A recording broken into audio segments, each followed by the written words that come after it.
అన్ని గ్రహాల కన్నా రాహు కేతువులు పైకి తీసుకొస్తాయి. ఏ గ్రహము కూడా అంత ఫాస్ట్గా తీసుకెళ్ళవు. ఈ స్టార్టర్ను జూపిటరు, చంద్రుడు, కుజుడు, శుక్రుడు కూడా ఈ రాహుకేతువులు సపోర్టు లేనిదే అంటే ఈ గ్రహాలు ఈ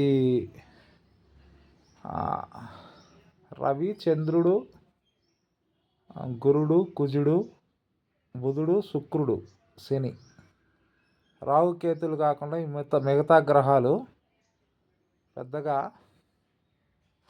మనిషికి ఏమీ సపోర్ట్ చేయవు. ఇవి లేకపోతే రాహుకేతువులు మెయిన్ గ్రహాలు రాహుకేతువులు. ఒక మనిషిని పైకి తీసుకొచ్చేది రాహు. కేతువు కిందకు తోస్తూ ఉంటాడు. కిందకు తోస్తూ ఉంటేనే పైకి వస్తుంది మాట. సైకిల్ మాట. ఇప్పుడు మనం బ్యాలెన్స్ చేస్తూ ఉంటాం కదా సైకిల్కి, అది బ్యాలెన్స్ ఇది రాహుకేతువులు అనేది. ఇటు తగ్గుతూ ఉంటేనే పైకి ఎక్కుతాడు మనిషి.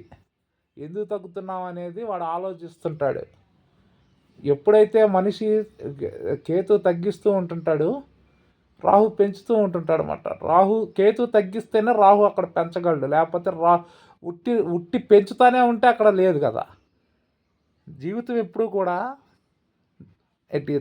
తగ్గుతూ ఉంటుంది, ఎక్కుతూ ఉంటుంది.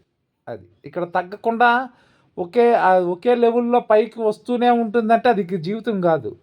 జీవితంలో బాధలు, కష్టాలు కూడా కష్టాలు ఉంటేనే సుఖాలు ఉంటాయి, సుఖాలు ఉంటేనే కష్టాలు ఉంటాయి. అలాగా మనం